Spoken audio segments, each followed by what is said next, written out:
I messed up tonight. I lost another fight. I still mess up, but I'll just start again. I keep falling down. I keep on hitting the ground. I always get enough. See what's next. Birds don't just fly. They fall down and get up. Nobody learns without getting it wrong. I won't give up, no, I won't give in till I reach the end and then I'll start again. No, I won't leave. I wanna try everything. I wanna try even though I could fail. Welcome back, everyone, to Zootopia Minute, Episode 9. Now, we have taken a long break. We've been feeling a bit under the weather, a little bit tired, and in fact, my co-host has a bit of a sore throat. But we want to pull together and try to get you some new episodes going. I'm your host, as always, Choco, and I'm joined by my co-host with a sore throat. Simul. So if my voice sounds a little funky or squeaky or whatever, I apologize. I have been feeling just a little bit sick, but hopefully it will not interfere too badly. So the minute we're covering, minute 9, starts when Judy's dad hands her a little care package with cute bunny ears on them, and he takes out the little fox repellents, Yes. and it ends right as the train pulls away, and we see the sign for bunny burrows. Yes, indeed.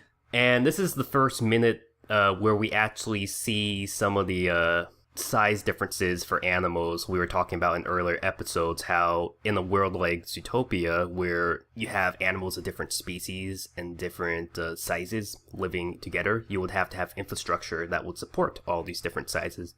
So everything as small as rodents to as large as elephants. And we kind of see our first signs of this with the Zootopia train that has 3 different size doors. I love that so much. That was one of the best gags in the early part of the movie, honestly.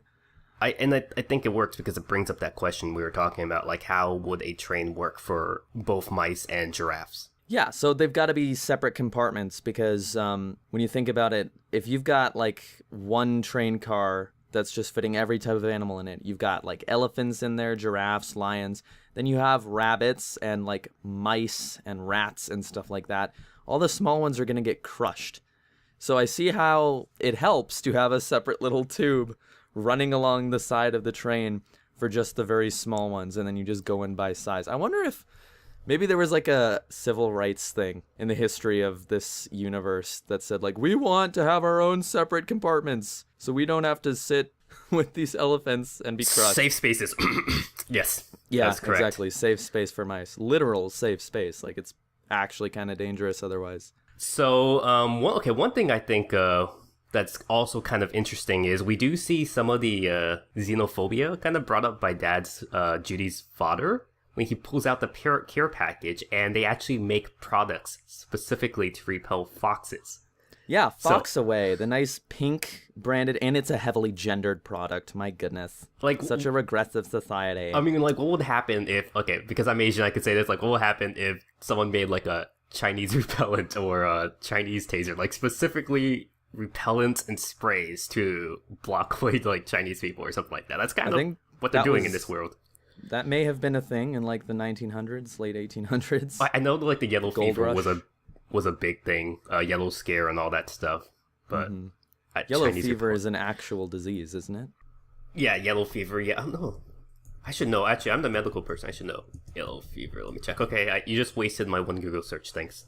The rule we haven't been following, and I still have no intention to follow. You can mention it if you want. Yellow fever is a cute viral. Well, we talk about fevers. We were talking about the sprays. That's kind of interesting because they are different species, so I guess you could personalize something for one species, but I'm wondering if that would be seen as offensive. Like, just imagine if in today's world, Walmart was selling Chinese away or Mexican away sprays or something like that. Yeah, no, it wouldn't fly at all. So I'm actually surprised they got away with it in this world. So maybe wherever, I mean, presumably he got that from a local shop, right? Because they don't go to the city. These rabbits, they stay in their little rabbit town. So maybe it's just such an enclave of, it's like so isolated that like their culture is just built around avoiding predators and stuff. Well, I guess they're, from what we've seen so far, they're kind of like the backwoods hillbilly type people, like that you see in like the redneck movies, but in a nice, fluffier, cute way. Yeah, they don't go for like the redneck vibe. Like they still seem very wholesome, obviously. Like wholesome, like heartland of America, Midwestern values type stuff. But I guess even people in the heartland of America kind of flyover state. Yeah, they are more predominantly isolated from one culture, like of Scandinavian or German descent, and they are more isolated from different minority groups. Yes. So I'm wondering if that's what it's trying to portray, but it is kind of interesting, and it does talk on a lot of social themes that was relevant when this movie came out, and I guess are now relevant now. But you still see that this is a society that, despite trying to be integrational with like the train compartments we're talking about, still has signs of fearfulness with different species. Now, it's interesting you use the word integration there because when we think back in our own history, there was obviously racial segregation, Jim Crow laws, all that horrible stuff back before the civil rights movement or during. And it's interesting because what we think of as social progress is integration, right? You know, the races are mixing more. That's better. The funny thing here is that in order for these different races of animals to get along, they actually have to become more segregated, because they have to accommodate all these different physiologies. Which, you know, we made a joke about safe spaces earlier, but it seems like that's what happened with us too. We actually integrated. It's like, okay, everyone, we are not going to segregate anymore. We're going to integrate. Oh, now we're going back to segregation. And now everyone wants to segregate. We want black-only housing in the colleges. Yeah, exactly. And even Trump wants safe spaces in Hamilton. That's funny. Okay, so now we're talking about, I guess, the joke with the bunny population, that, you know, bunnies are big breeding, and they have lots of sex. Yeah, well, when she gets onto the train and she turns around to see her family and wave goodbye, we actually see like a full view of her family, and we see that she has a bunch of little siblings. Yeah, or you could see her grandparent I think a grandfather in the background. Yeah, assuming that's what that is. I guess that's her whole family. I don't know if they would consider that a nuclear or extended family at that point, because again, like it could. Don't they mention how many siblings at one point earlier in the movie? Did that happen? Not sure, but they did mention that she has a lot of siblings, and that some of them have grown up to become carrot farmers again. So, I mean, a lot of them might be older than her and already starting their own families. So maybe it's... There must be a lot of fan fiction about her family, right? Let's get started on fan fiction. But send us your fanfics. But if you see in the background, you could see what looked like her siblings, like people who are around her age or older. So yeah, for sure. It might be that because she's old enough to finally go to Zootopia and have a job. So it's assuming that if they're older than her, they already have their own families. So it might be her cousins that are also mixed in with all her little siblings. It could be. But I like to think it's all just one family. Like, these are all the offspring of these two parent It's like the Mormon polygamous families. Yeah, exactly. Like sister wives. Like that show, Escaping Mormonism, or whatever. Or Escaping No, it wasn't Mormonism. I was thinking Sister Wives. Escaping Polygamy is an actual show on like A&E or something. Yeah, A&E also has those weird ones. No, but I think it was Lifetime. They had a show called Sister Wives that follows the life of a polygamous family, and I think this guy has 5 wives, and they basically had to connect 3 houses together. They bought like 3 houses side by side and like connected them all together. Physically connected them. Yeah, just to hold all these people. And he wakes up in one bedroom. Like each night he sleeps in a different bedroom just so he has time with all the other wives. But every morning when he wakes up, he has to go through all the houses and go to every single kitchen just to say hi to his family. It's like the craziest thing ever. You know what's interesting is how I think society tends to view that as kind of backwards and oppressive, right? But at the same time, we're seeing a resurgence or a surge in polyamory among like more progressive people. Which is funny because monogamous marriages are kind of more of a modern societal concept, because before then, almost every single culture has had polygamous marriages. You look at the East Asian cultures, the Middle Eastern cultures, the African cultures. In fact, Middle East and Africa still to this day has polygamous marriages, and people don't seem offended by that. But if a polygamous marriage happens in America, people are all, up in arms. Though with the recent movement in, I guess, sexual identities and stuff, where people are like demisexual or pansexual, or I don't know, like happy sexual, like everyone Happy sexual.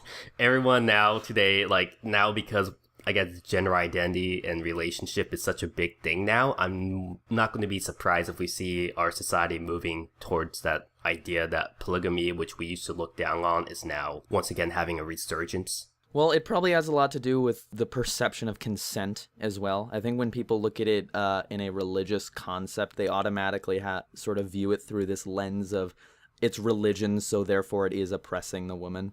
Whereas modern polyamorous relationships are like a 100% perceived consensual thing between all parties. Yeah.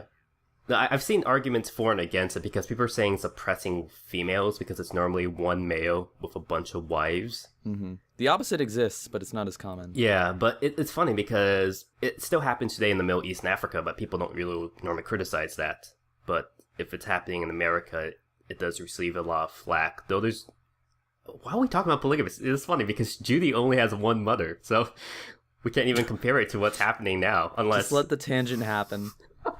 Well, people seem to like it. People in the comments said they like the going off the trail stuff, so I guess we'll be doing that. We're going on a little bit of a bunny trail. Ha ha ha ha. But going back to her big family, our minute ends right as we see the bunny burrow signs, and it starts changing, so I guess we can mention it in this minute. Yeah, so there's a population counter, Yes. and it's just constantly going up. There's like those wheel numbers, and it's going tick, tick, tick, tick, tick, tick. It's the like with each funniest thing passing ever. moment. It's like people who get the joke, bunnies are great multipliers. Yeah, they in don't see that. the theater, it was all the adults laughed. None of the kids understood it at all. I love that kind of joke. It's interesting because we're talking about an integrated town and how these are kind of isolated.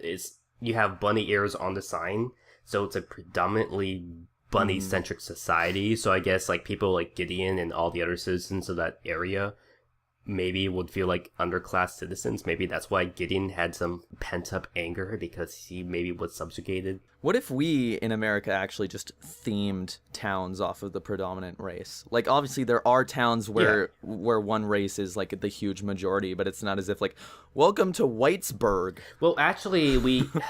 Okay, I don't want to get into Someone politics. find where an actual Whitesburg is There in the is- US map. There is actually, let's look at a larger scale. So countries that are predominantly one culture, you'll have that religious symbol, which normally is their symbol, represented on like the flags and symbols. So for example, the Nordic and Scandinavian countries, predominantly all Christian, a they have variation of the crosses. same cross, yeah. Middle Easterns will have a bunch of the crescent moons and stars.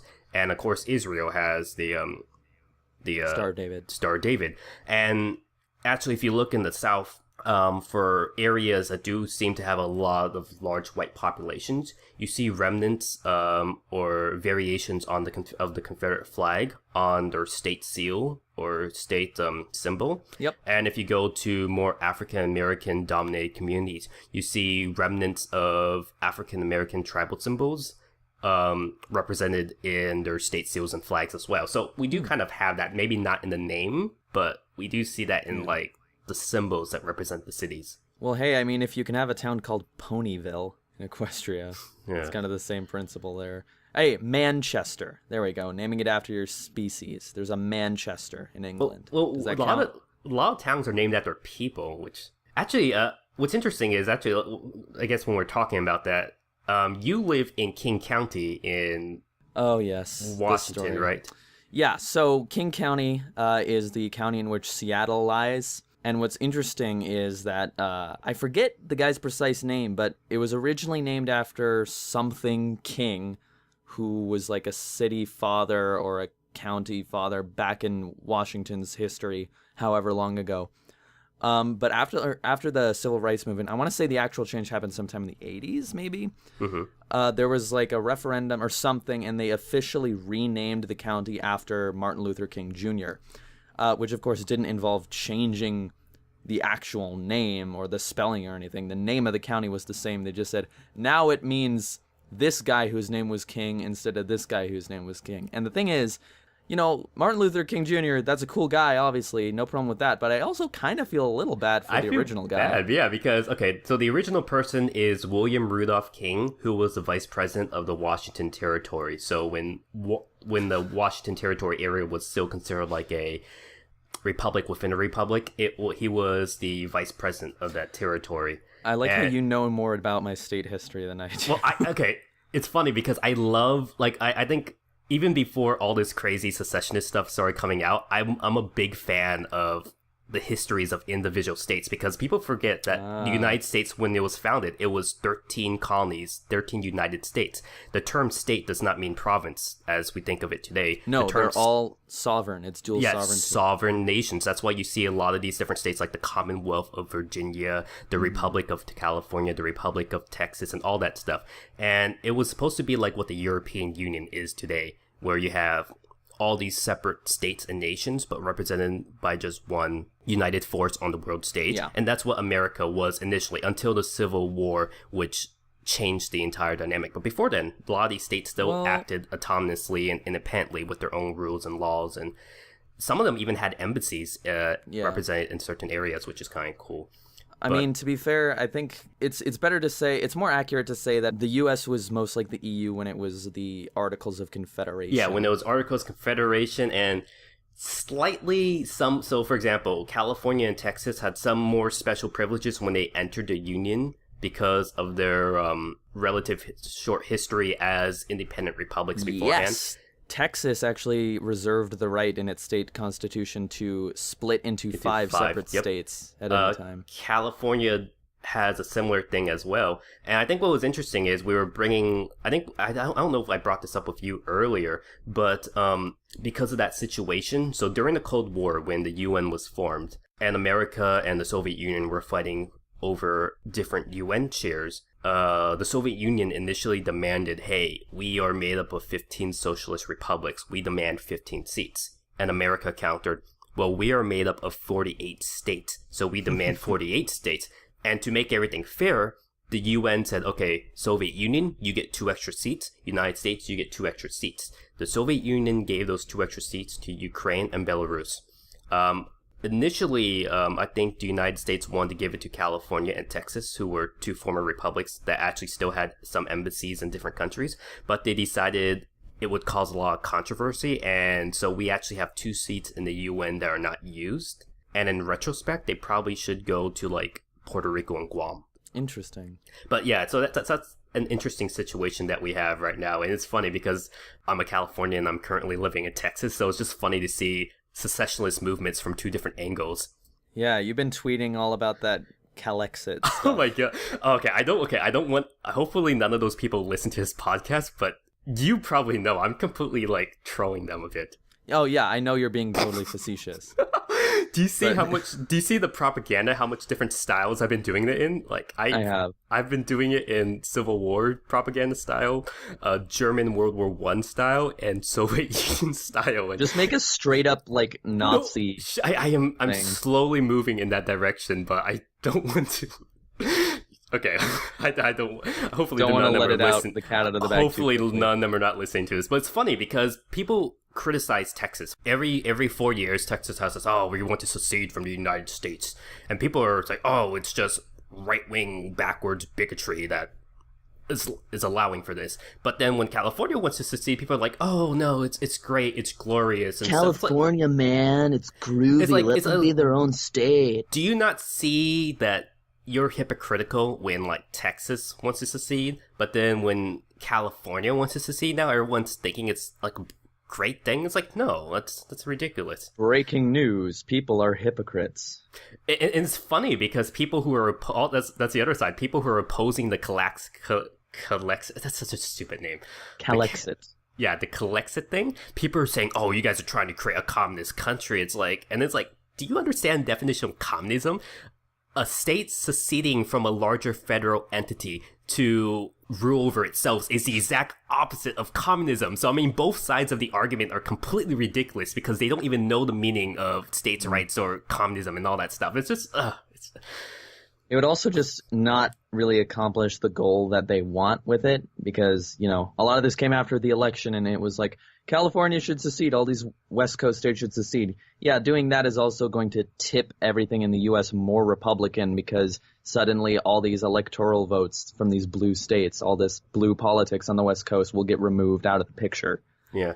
But it's interesting because your area also has a secessionist movement. Cascadia, I know, is a big one. I love it. But what's funny is our secessionist movement, California, is seen as like a progressive left-wing thing. But then I've seen people reblog your secessionist movement, and so, for example, someone reblogged, if you want to look out for white supremacists in the Trump rallies, look out for these Aryan white supremacist symbols, and they reblogged all these pictures of like fascist Aryan and Nordic symbols, and then it's like, oh, these are also new white supremacist symbols, and they put the Cascadia flag. Oh they my put, gosh. They put the Cascadia flag, they put Cascadians, like, wait, it's like, wait. So California secessionists are not considered white supremacists, but Cascadian secessionists is considered white supremacists. It's like, that does not even make sense considering Flawless that people logic. who are involved with the Cascadia movement are all left-wing liberals who are doing the exact same stuff. So it's funny when liberals call other liberals white supremacists or so. It's the mind-boggling it's my favorite thing ever. I love it. I mean, okay, we don't want to talk about politics, but it's just... Yeah, we may be on a bit too much of a tangent here. No, and we don't want to represent one side over the other, but it's just funny that both sides, the left and right, have just thrown themselves out to be hypocritical in this election. Yep. So what happened to Bunny Burrows' seeds from Zootopia? Well, it's not part of Zootopia. Remember, that's not the country, it's just the one city. Which is why I actually thought Opia, like Topia, always makes me think of a larger area of land, like a whole country. Mm-hmm. But Opolis makes me think of a city. So Zootropolis was actually the alternate name in the UK and I think New Zealand or Australia, a few different markets. Europe, because I think we mentioned this in a previous episode, but I think Norway or something had a zoo called Zootopia or something like that. Zootropolis. And so they had... Zootopia, and it had to name it Zootropolis. So, okay, what do you think the name of this... Do you think they're a bunch of city-states, like ancient Greece? Or do you think they actually are one giant entity? That's a really good question. I mean, it seems like there weren't any sort of customs or anything on the... Because, as we're going to see, Judy, if they were city-states, Judy from Bunny Burrow, who lives outside that city in another city, is now going to work as a police officer, basically a member of that federal government in Zootopia in another city. But is it federal? Like, again, are we assuming that this is the capital?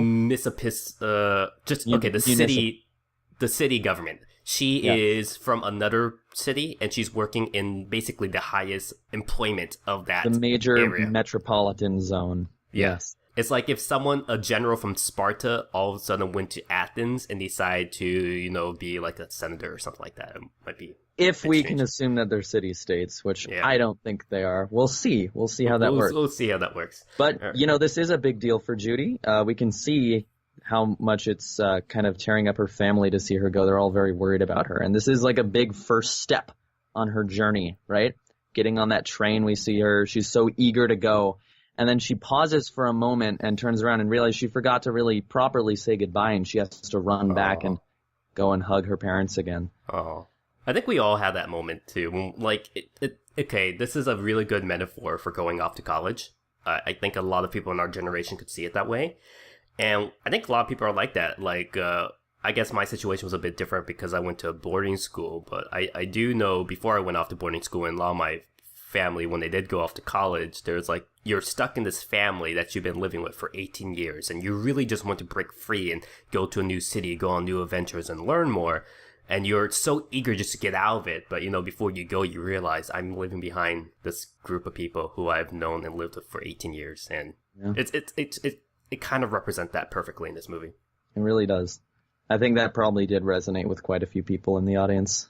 All right. Well, I think we kind of rambled on enough for this episode. So we will continue with episode 10 in a few days, where we'll be talking about finally our first glimpse of Zootopia. Yes. So exciting. All right. Thank you guys so much for watching. Again, as always, if you like the podcast, please subscribe to our YouTube, follow us on SoundCloud, follow our Twitter at Zootopia Minute. If you'd like to follow us, follow me at MetaArtist on Twitter. And you can follow me on Twitter at Coldaigneault, COLEDAIGNEAULT. It'll be written down there. Sounds good. Bye, everybody. All right. Take it easy.